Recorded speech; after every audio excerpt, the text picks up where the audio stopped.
Eu amo isso. Eu amo ouvir um boa noite bem forte. Hoje eu fui convidado, minha garrafa quase caiu. Fui convidado, então, para trazer o estudo aqui na Aliança. E para mim é um desafio muito grande, porque eu sou muito tímido, né? Mas, para quem não me conhece, então, meu nome é Lucas Gabriel dos Santos, filho dos meus pais, que estão ali atrás.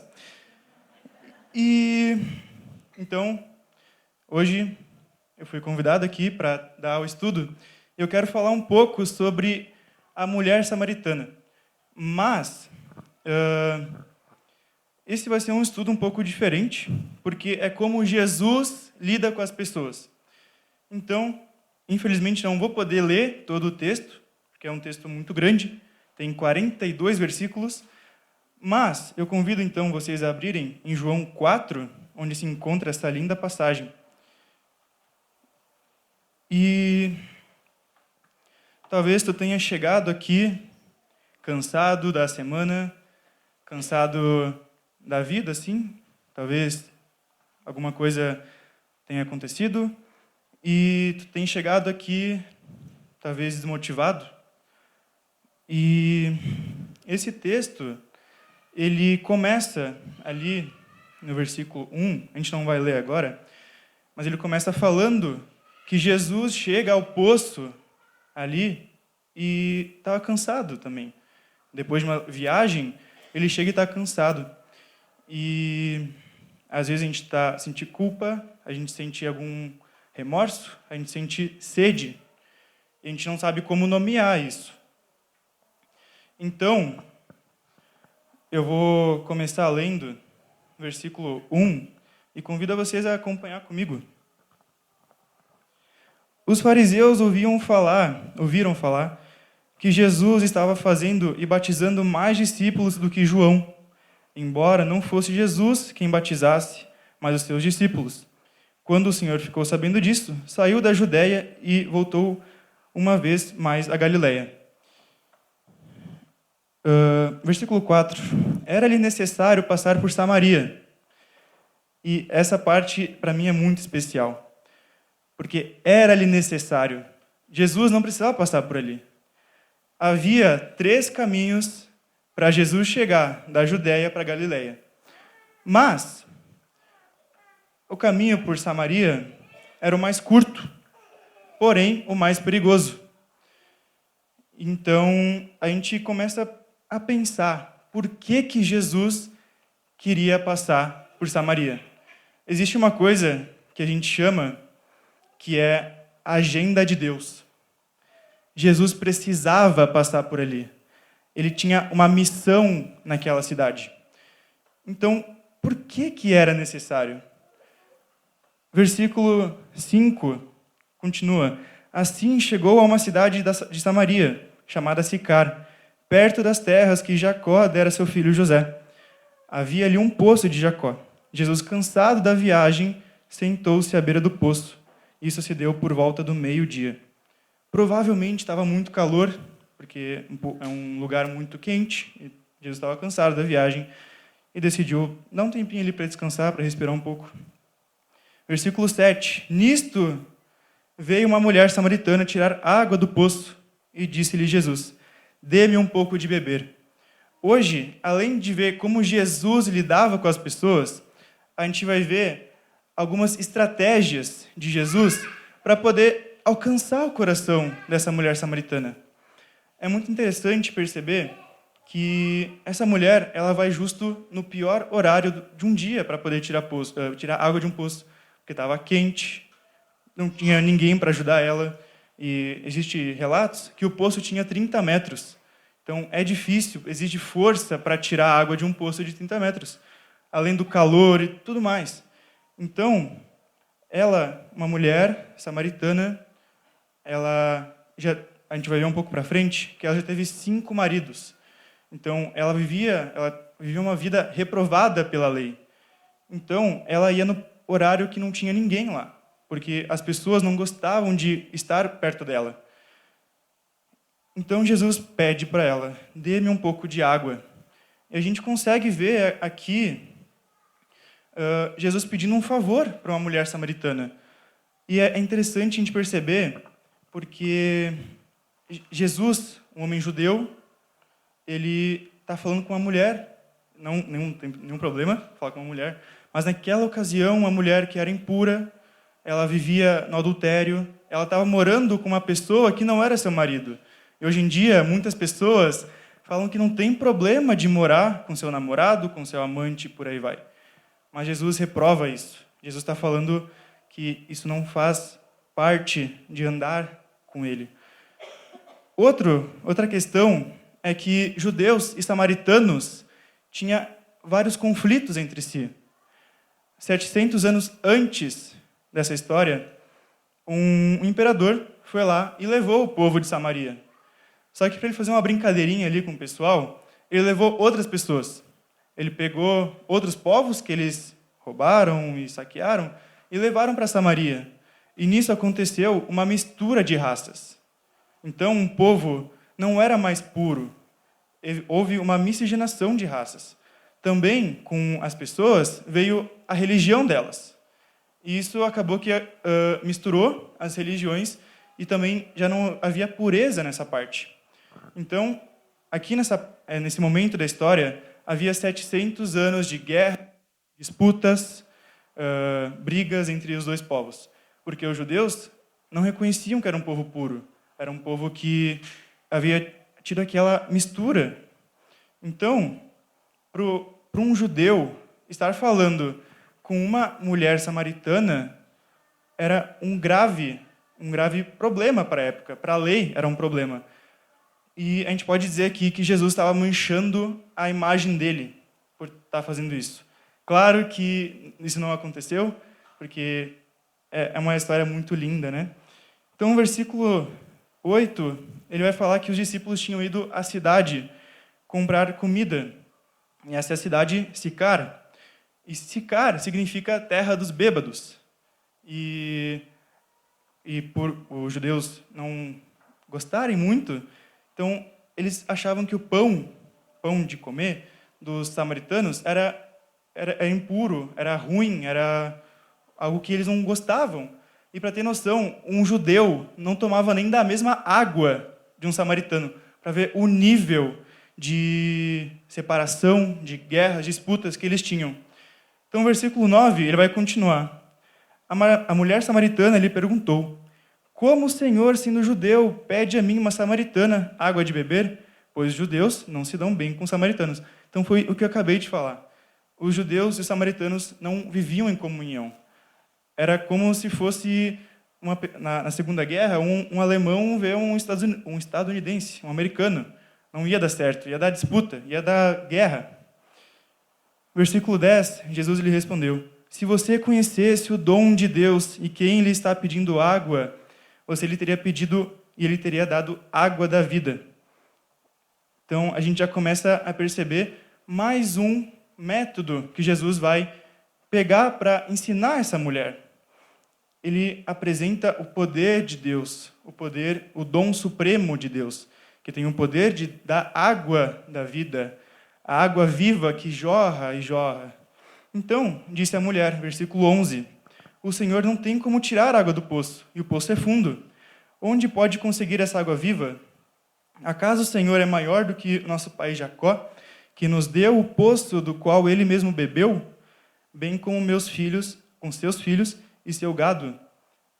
É muito interessante a gente começar a notar a diferença ou a continuação do que a mulher começa a acreditar. Primeiro, ela chamou ele de judeu, então, relembrando aquela disputa que eles tinham. Depois, agora, ela chama ele como maior que Jacó. Então, ela está começando a reconhecer quem que é Jesus, reconhecer o poder que ele tem. E é muito também interessante a gente perceber que no capítulo anterior, Jesus fala com Nicodemos, que é um judeu, que é muito culto, que é muito inteligente, muito rico, e ele também não entende qual que é o dom supremo de Deus. Jesus fala para Nicodemos que ele precisaria nascer de novo para poder entrar no reino dos céus. E ele pensou que tinha que voltar para o ventre da mãe. E que a mulher também não entende como que Jesus tiraria a água do poço. Mas não é a água daquele poço que Jesus está falando. É a água que faz jorrar da vida para a vida eterna. Então, versículo 13, Jesus respondeu: quem beber desta água terá sede outra vez, mas quem beber da água que eu lhe der, nunca mais terá sede. Ao contrário, a mulher que eu lhe der a água que eu lhe der se tornará nele uma fonte de água a jorrar para a vida eterna. A mulher lhe disse: Senhor, dê-me dessa água para que eu não tenha mais sede, nem precise voltar aqui para tirar água. Ele lhe disse: vá, chame o seu marido e volte. A gente consegue perceber que a mulher ainda não está entendendo. E a palavra que a mulher usa para fonte vem de uma palavra grega chamada frear, que daí depois, alguns anos depois, vai vir no sentido da nossa linguagem portuguesa dos lençóis freáticos. E Jesus está falando de uma fonte que é PEG, e tem duas diferenças. A fonte, o poço que a mulher fala, tem fim. É uma água que está lá embaixo, no subsolo, a 30 metros, e ela vai acabar algum dia. Mas a fonte que Jesus fala vem de manancial, vem de fonte eterna, que não tem fim. E mesmo assim, a mulher não entendeu ainda. Ela acha que Jesus vai dar um copo ou uma garrafa que nunca mais vai acabar a água. Então, ela não vai precisar mais voltar no meio-dia, no sol quente, para tirar água. Versículo 16, Jesus fala: vá, chame o seu marido e volte. Aqui tem mais uma grande sacada de Jesus. Ele usa mais um método. Jesus ele não tem um método sistemático para poder evangelizar alguém. Ele analisa o texto e o contexto. Ele analisa onde a pessoa está. Qual que é o relacionamento que ela tem ou não com Deus. Os judeus, os samaritanos, não acreditavam no Antigo Testamento inteiro. Era só no Pentateuco. Então, a mulher sabia que viria Cristo, o Messias. Então, ele vai e fala: vá, chame o seu marido e volte. E aqui ele está despertando o senso de pecado na mulher. Que era uma mulher que, ela vai falar agora, no versículo 17, não tenho marido, respondeu ela. Disse-lhe Jesus: você falou corretamente, dizendo que não tem marido. O fato é que você já teve 5, e o homem com quem você vive agora não é seu marido. O que você acabou de dizer é verdade. Então foi o que eu falei lá no início. A mulher, diante da lei, era uma mulher impura, uma mulher que era reprovada pela lei. E então Jesus faz essa grande sacada para despertar o senso de pecado nela. Porque ninguém pode tomar uma decisão por Cristo sem reconhecer que é pecador. Que a gente é 100% pecador. E sem Cristo, a gente não vai ter a água que jorra para a vida eterna. Então, se a gente é 100% pecador, a gente precisa de um Salvador total, completo, que vai limpar toda a nossa vida, todas as áreas da nossa vida. Então, a mulher disse, versículo 19, Senhor, vejo que é profeta.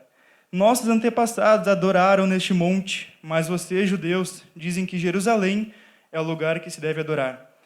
Aqui, a gente vê mais uma vez a mulher reconhecendo Jesus um pouquinho mais do que antes. Primeiro, era como um judeu, então um rival, alguém que estava contra ela, na teoria ali. Depois, alguém como se fosse maior do que o pai Jacó.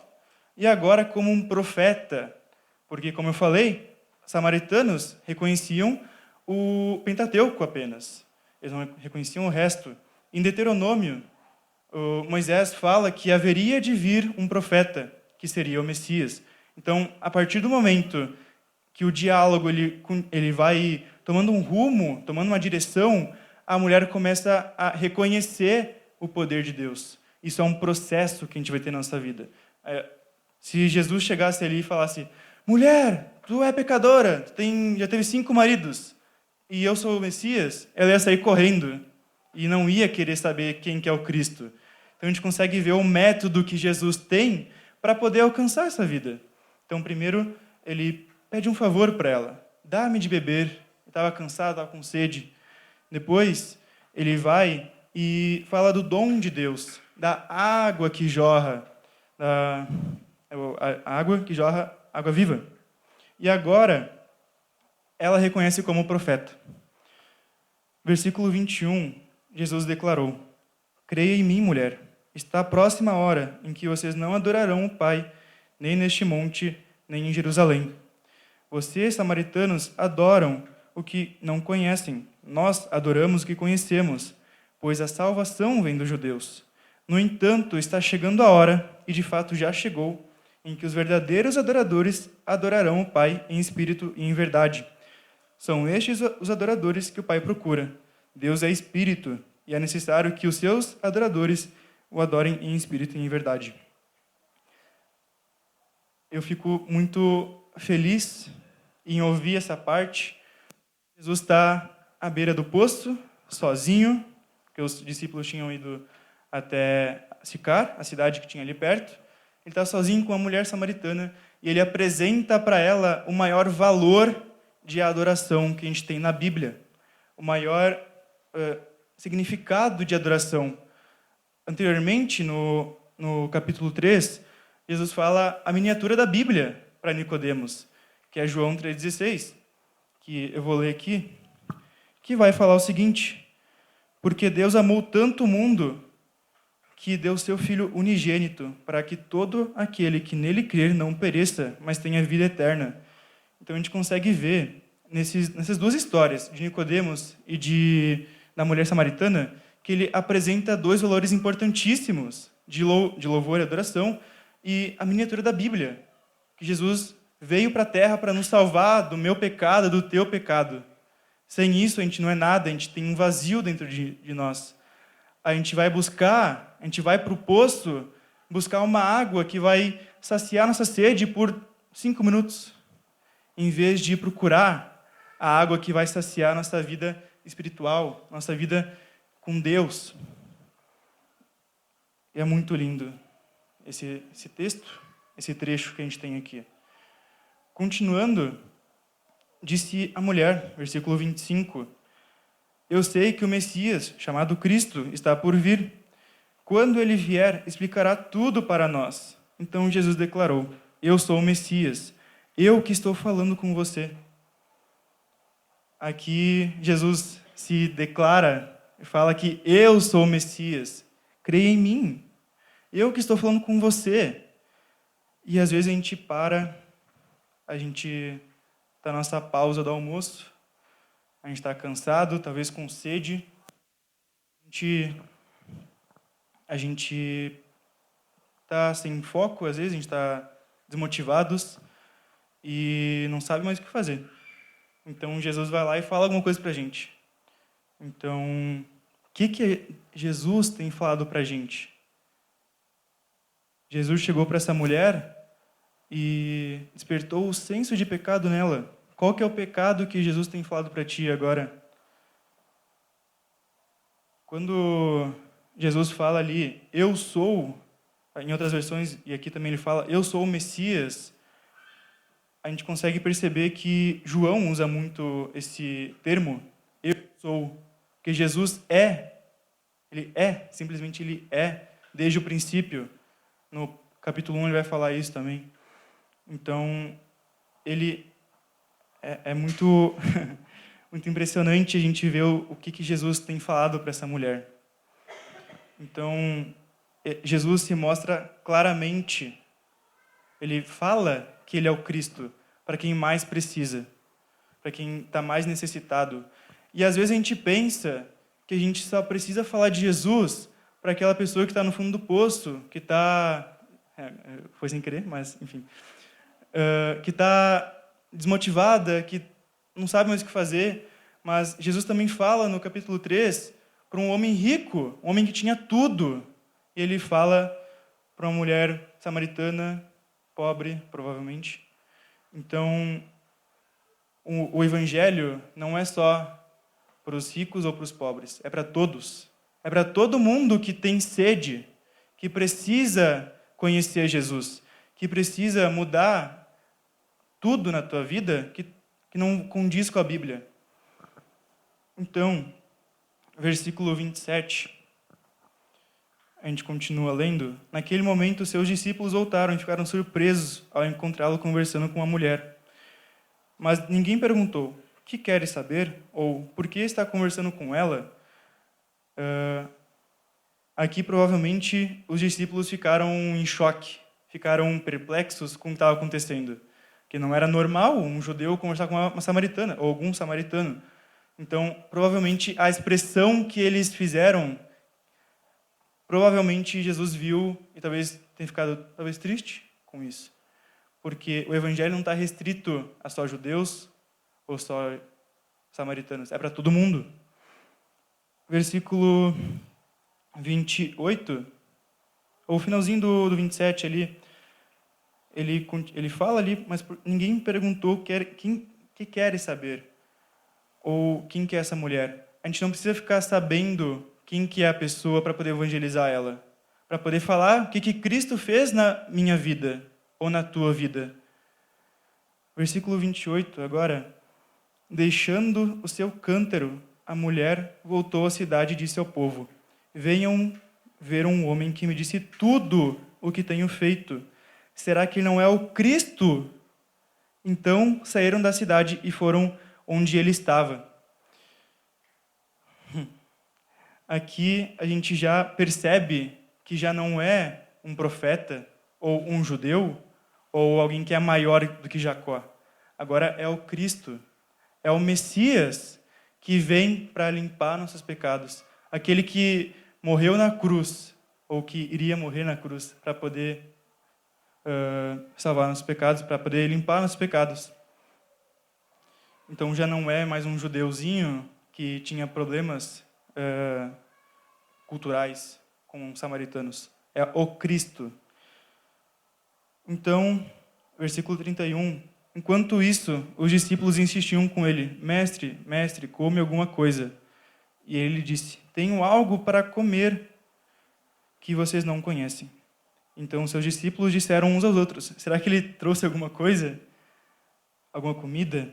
E Jesus, aqui, eu não vou ler esse texto para a gente voltar mais para a Samaritana, mas aqui ele vai falar que, basicamente, a comida dele é fazer a vontade do Pai. E eu pergunto para vocês: vocês têm feito a vontade de Deus? Eu posso falar por experiência própria que eu não tenho feito muitas vezes. Isso me dói muito no peito, porque antes o Diogo me apresentou como missionário, como um projeto Mirim, talvez, mas eu não sou perfeito e vocês não são perfeitos, e eu sou um pecador, então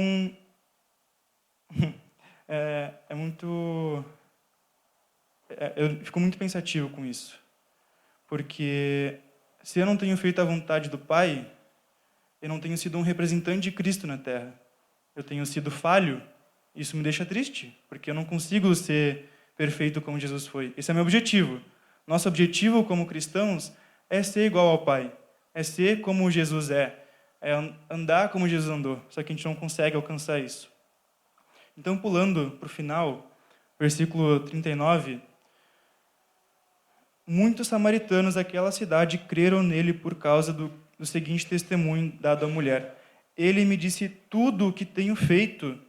Assim, quando se aproximaram dele, os samaritanos insistiram em que ficasse com eles, e ficou 2 dias. E por causa da sua palavra, muitos outros creram. E disse à mulher: agora cremos, não somente por causa do que você disse, pois nós mesmos o ouvimos e sabemos que este é realmente o Salvador do mundo. Quando a mulher vai para a cidade, ela tem pressa para falar quem é Jesus, quem que é o Cristo, o que ele fez na vida dela. Ele chegou e falou tudo que eu tenho feito, tudo. E só uma pessoa pode falar tudo que a gente tem feito. Só Jesus pode falar isso. Então Jesus chega para a gente hoje, quando a gente está cansado, quando a gente não tem mais motivação, quando a gente só quer uma aguinha para saciar nossa sede, ele chega e fala para a gente tudo que a gente tem feito.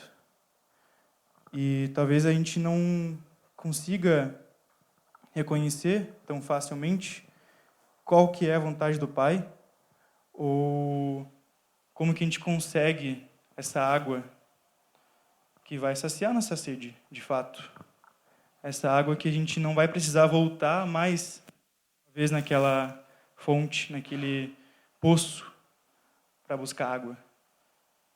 Jesus nos oferece essa água e nos fala tudo o que a gente tem feito de errado para a gente poder consertar e poder viver uma vida em santidade, uma vida conforme Ele quer.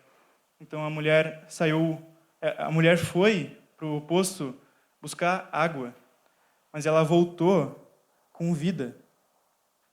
Ela voltou salva e ela acabou sendo uma missionária, porque ela foi para a cidade e anunciou o que Jesus fez na vida dela e o que ele disse para ela. Então, ela foi sozinha para o poço, mas voltou com uma cidade atrás. Imagina ela saindo do poço, falando que ia chamar o seu marido, e voltou com uma multidão assim. E eu imagino a felicidade que Jesus teve, porque ele tinha 3 caminhos, lembra? E o caminho por Samaria era o mais curto, porém mais perigoso. E depois ele com uma multidão acaba acreditando em Jesus. Então, essa mulher provavelmente ela tinha vergonha da vida dela, porque se ela não tivesse vergonha, ela não estaria num poço no meio-dia. Ela ia em qualquer momento do dia, mas provavelmente, por causa da vergonha, ela ia no momento mais quente para poder tirar água. Então ela tinha vergonha, mas voltou para a cidade com um testemunho do que Jesus estava fazendo na vida dela. Um testemunho lindo que acabou aproximando muitas pessoas para Cristo e muitas creram. Então, Jesus não quer só te dar uma melhora rapidinha ali. Ele quer que você se torne uma fonte viva, uma fonte que vai jorrar para a vida eterna.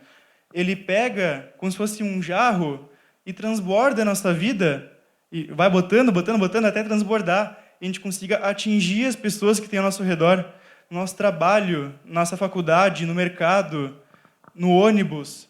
Eu pego muito ônibus para vir para cá. Eu pego umas 4 horas de ônibus e eu não falo, porque geralmente não tem ninguém, né?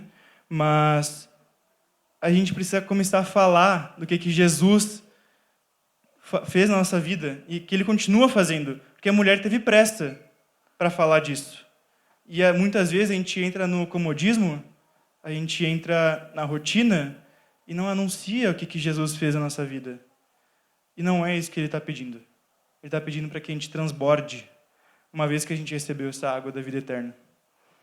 Então, hoje, e para o resto da tua vida, Jesus faz um convite para que no meio-dia, não literalmente, mas quando você estiver cansado, talvez sozinho, ele vai dizer: se soubesse o dom de Deus, aquele que pode saciar a tua sede, eu sou o Messias, eu que falo contigo. Deixe seu cântaro, deixe a sua vida para trás. Receba a fonte da vida eterna e me segue. Então, o que Jesus tem te falado? Pode não estar vivendo uma vida de adultério, como a mulher samaritana.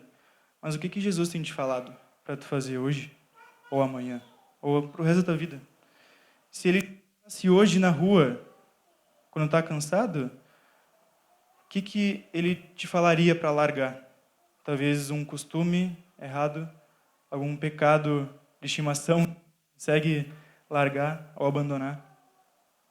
Jesus, ele se aproxima com intenção. Nada é por acaso. A agenda de Deus vai se cumprir. Então, se Jesus tem te falado o que tu tem feito, ouve e segue ele. Jesus ouve antes de ensinar. Então, Jesus, ele quer que a gente tenha comunhão com ele, que a gente abra nosso coração e fale o que tem nos incomodado também. Jesus aponta para o nosso coração, não para coisas que a gente faz no dia a dia. Jesus transforma quebrados enviados. Assim como a mulher que não tinha mais uma vida normal, que ela tinha que ir num poço meio-dia, mas ele transformou ela numa missionária, que levou o evangelho para muitas pessoas. Então, se tu está vivendo uma vida tirando água do poço para saciar tua sede carnal, vamos dizer assim, ou tu tem jorrado de uma fonte eterna, fica questionamento aí para nossa vida e para a gente refletir durante a semana. Eu quero orar, então, para a gente terminar. Então, vamos abaixar as cabeças. Pai, muito obrigado por esse dia. Muito obrigado porque Tu nos deu um exemplo máximo de como lidar com as pessoas. De não sair julgando elas pelo que elas vivem, mas saber lidar com essas pessoas e conseguir mostrar qual que é a fonte verdadeira. A fonte que não vai só saciar a nossa sede carnal que a gente tem todo dia, Pai, mas que a gente possa transbordar da água que Tu quer que a gente transborde, a água da vida eterna. Que a gente lembre que a verdadeira adoração, Pai, é em espírito e em verdade, porque Deus não quer uma pessoa que o adore só em verdade, sem ter o espírito alinhado contigo, Pai. Uma pessoa que vem nos domingos, mas não está nem aí para o que a pessoa está falando ou o que eu vou fazer na segunda-feira com isso. Então, que a gente possa estar refletindo, Pai, e pensando qual que é a Tua vontade para a nossa vida. Eu te peço, Pai, que abençoe essa igreja aqui, Pai, que tem me acolhido com tanto amor e tanto carinho.